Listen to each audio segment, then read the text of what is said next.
Bienvenidos a un nuevo video con el profe Julio Kawich. En el video de hoy vamos a trabajar con datos dispersos. Para esto vamos a tener esta lista de datos 14, 22, 8, 19, 15, 7, 8, 13, 20, 22, 24, 25, 11, 9 y 14. Y lo que vamos a calcular son las medidas de tendencia central para estos datos y algunas medidas de dispersión también para estos datos. Entonces comencemos con las medidas de tendencia central. Y la primera que vamos a calcular es la media aritmética.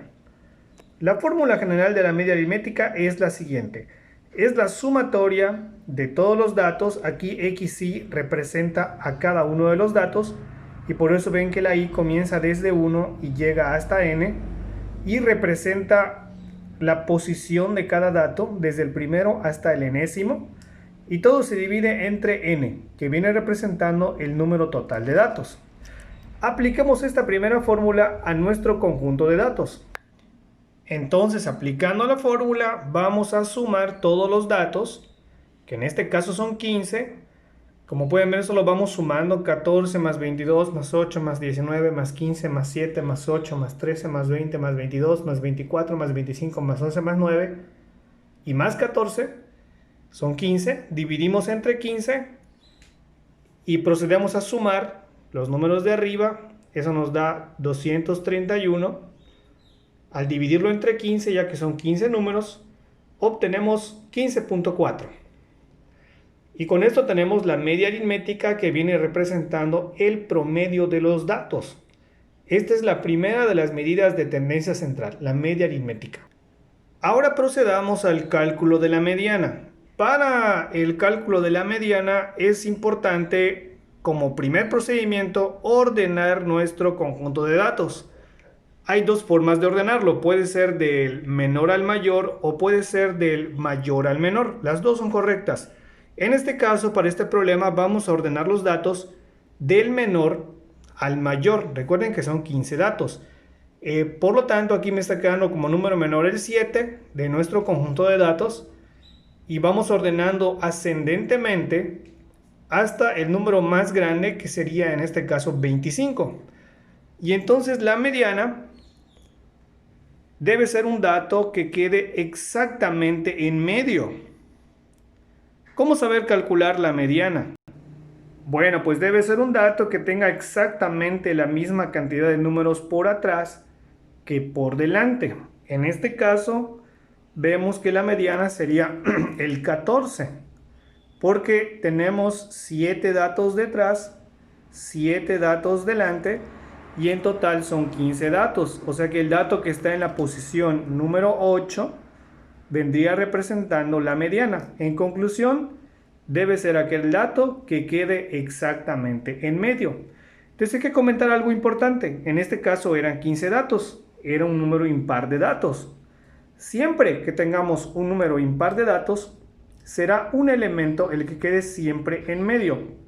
Si los datos fueran pares, por ejemplo, si aquí le aumentamos un número, digamos el 26, ahora tendríamos en total 16 datos.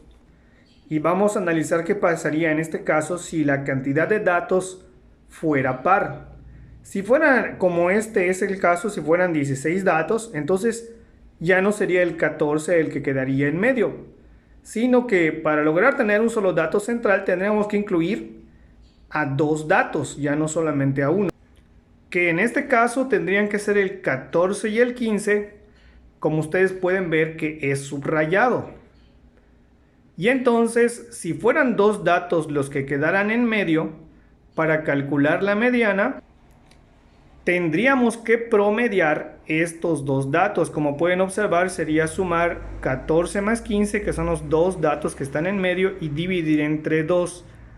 Y esto nos daría 14.5. Como pueden ver, la mediana se representa generalmente con esta letra. Es una letra X. Es la representación más común. Y arriba una línea curveada. Bueno, recuerden que esto solo se hace cuando los datos sean pares. Como en este caso, agregando el 26, ya teníamos 16 datos.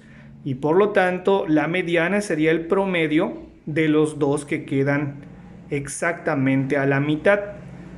pero nuestro problema original solamente tenía 15 datos. Y entonces, teniendo únicamente 15 datos, es un número impar, el único que quedaría en medio sería el 14. Y para calcular entonces la mediana, sería un proceso todavía más directo. Es decir, aquí la mediana sería únicamente el 14. Entonces, cuando sea datos impares, tomamos el que está en medio como mediana.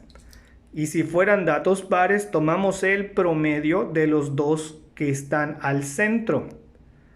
Son las dos primeras medidas de tendencia central, media y mediana. Ahora calculemos la moda. Y para calcularla podemos aprovechar que en este ejemplo ya tenemos los datos perfectamente ordenados. La moda se define como el dato que más se repite. En este caso tenemos que ver cuál es el que más se repite. Y podemos ver que no hay ninguno en especial que se repita más que otros. Pero sí hay algunos que se repiten un igual número de veces y que tienen más ocurrencia que los demás. Podemos citar como ejemplo el 8 que aparece 2 veces, también el 11 que aparece 2 veces y el 22 que también aparece 2 veces. Todos los demás aparecen solamente una vez. Entonces en este caso decimos que este conjunto tiene más de una moda. Es decir, un conjunto de datos puede tener más de un número como moda. O sea, puede tener 2 números como moda, 3 números como moda o incluso más de ser necesario. Entonces en este ejemplo, como tenemos 3 números que cumplen repetirse más que los demás, diríamos que este conjunto es trimodal y que por lo tanto la moda tomaría los valores de 8, 14 y 22, que son los números que más se repiten. Con esto ya habríamos calculado las 3 medidas de tendencia central: la media, la mediana y la moda, que en conclusión fueron 15.4, 14 y la moda, recuerden que fue trimodal, 8, 14 y 22. Generalmente esas son las representaciones que se usan para estas medidas, pero pues hay una gran variedad de representaciones y en muchos libros y videos encontrarán muchas diferencias. Esta será la forma en la que yo las representaré: la media con una X y una barra, la mediana con una barrita curveada y la moda con un tipo gorrito. Ahora pasemos a las medidas de dispersión, y la primera de ellas es el rango. El rango nos sirve para calcular qué tanta amplitud hay entre el dato más pequeño y el dato más grande, y esto nos puede servir como referencia para conocer qué tan dispersos son nuestros datos. En nuestro ejemplo ya habíamos visto que el dato más pequeño era el 7, y el dato más grande era el 25. Entonces, para calcular el rango únicamente hay que restar el dato mayor menos el dato menor, y esto nos da 8. Quiere decir que aquí el rango es de 8. Bueno, nuestra siguiente medida de dispersión es la llamada desviación media. Esta también nos sirve para medir qué tan dispersos están los datos o qué tanta dispersión existe entre ellos.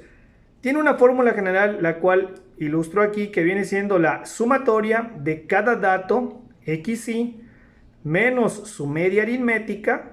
Se le saca valor absoluto, por lo tanto aquí no importa el orden en el que ustedes coloquen esto, ya que siempre será positivo, y se divide entre n, que es el número total de datos. Observen que la sumatoria empieza desde el primer dato, que viene siendo igual a 1, hasta el enésimo dato, tomando en cuenta que fueran n datos. Aplicando esto a nuestro conjunto de datos, al ir aplicando la fórmula, pues a cada dato le tendríamos que restar su media y sacarle el valor absoluto. Por lo tanto, todas las cantidades serán negativas. Vean cómo lo voy haciendo con todos los datos, de preferencia usando los datos que ya habíamos ordenado para la mediana. Entonces nos iría quedando 7 menos 15.4, 8 menos 15.4 y así sucesivamente lo haríamos con todos los datos. Tenemos que abarcar los 15 datos. Aquí tengo una parte y seguimos con la siguiente parte. Y después de haber sumado, después de haber realizado la resta con cada uno de los datos, vamos a proceder a sumar los resultados. Es decir, sumaríamos 8.4 más 7.4 más 7.4 más 6.4. Sumamos todas las respuestas y esto nos debe dar para este ejemplo 79.2. Entonces, para calcular la desviación media, dividiríamos 79.2, que fue la sumatoria de todas las diferencias, entre el valor n, que en este caso es 15. Recuerden que eso viene originalmente de la fórmula, ya que la fórmula nos pedía sumar las diferencias sacándole el valor absoluto y por eso todos los datos son positivos y dividir entre n. Por lo tanto, la respuesta final sería 5.28, que es la división. Así lo haremos siempre que se nos presente un conjunto de datos dispersos. Ahora procedamos a calcular la varianza, que es nuestra siguiente medida. La varianza generalmente es representada por un símbolo que es llamado sigma cuadrada, es lo más común. También se le puede representar con S cuadrada, de hecho más correctamente debería ser con la letra S, ya que la sigma, que es la letra griega, se suele usar para la varianza poblacional y aquí estamos trabajando con una varianza muestral. Entonces su fórmula es la sumatoria de todos los datos, es decir, xy, pero restándoles su media, pero todo al cuadrado. Aquí no hay valor absoluto, sino que cada resultado de la resta se eleva al cuadrado, lo cual significa que tampoco importa mucho el orden que aquí esté colocado, ya que al elevar al cuadrado la cantidad siempre será positiva. La diferencia es que ya no se va a dividir entre n como en el caso de la desviación media, sino que en este caso se dividirá entre n-1. Recuerden que n es el número total de datos, entonces siempre se divide entre el número de datos menos 1. Esto solo ocurre con la varianza que sea de tipo muestral. Si la varianza la estuviéramos calculando para toda la población, ya no restaríamos 1, sería directamente entre n. Pero en la gran mayoría de los casos solo calculamos varianza muestral. Entonces podemos aprovechar los datos que ya teníamos. Recuerden que habíamos hecho los cálculos para la desviación media y lo único que haríamos es que las respuestas que tenían valor absoluto, pero pues recuerden que como se eleva al cuadrado no afecta si nos queda positivo o negativo, al final la respuesta es positiva. Lo que haríamos sería simplemente las respuestas que habíamos obtenido para la resta de la desviación media, la elevaríamos al cuadrado.